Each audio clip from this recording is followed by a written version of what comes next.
Right now, we are going to go to Wyoming. Our Genesis Narrows is live in Wyoming, and Kaia Grant, of course, a graduate of Wyoming High School. And Jenna, just kind of talk to us about what is happening there. And Paula, just kind of like we were hearing with Tessa earlier, just that show of support here in Wyoming High School. I mean, I'm just going to step out of the way, give you a look from one side of the street to the other. There are people lined up holding their flags in support and solidarity here. And like Tessa was saying earlier, you could see the blue hearts, as you drive into the town of Wyoming. The people lined up here are current faculty members, also former faculty members that taught Kaia. Again, she was a graduate in 2005. And speaking of when she graduated, I do want to bring in one of her former teachers, Todd Seiler. If you can step into the shot with us here. You taught Kaia for a couple classes, didn't you? I did. I taught her in U.S. history her junior year, and she took European history with me as a senior.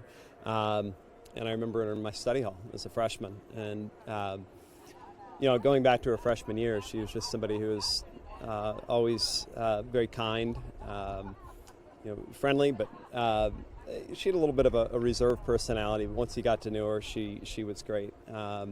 She loved politics, and as a freshman would come up and just want to talk politics with me.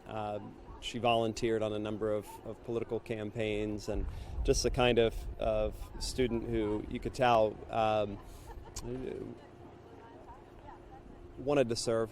I thought for sure she would end up being a future politician, but she found her service through the police force, which was great. Yeah. Talking about that servant's heart, I mean, it comes to no surprise that that's the force that she would enter into for her career, correct? Yeah, in fact, I was just talking to another former colleague who had her as a freshman, and he remembered Kaia, exploring the Oaks program and law enforcement, and I think she decided to follow her academic path into college and studied politics and economics there, but found her way back to it. And it's fun to see and hear how she touched people as a police officer.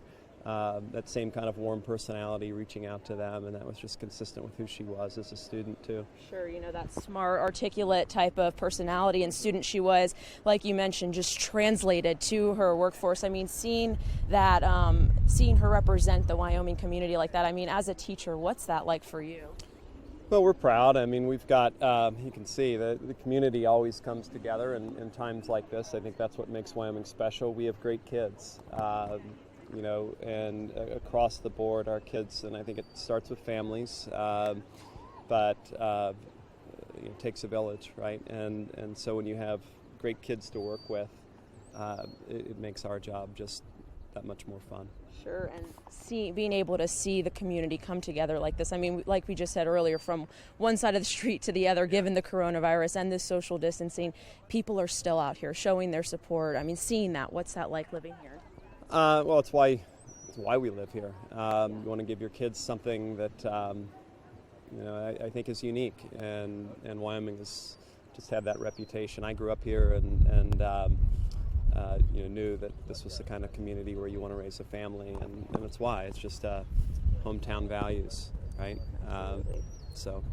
Any last words on how you'll remember her? We know that big, dynamic, bright smile. That big, dynamic smile, absolutely. I did a screen capture of one in her officer's uniform, and just that smile that went from ear to ear, and that's how I'll remember her. She was special.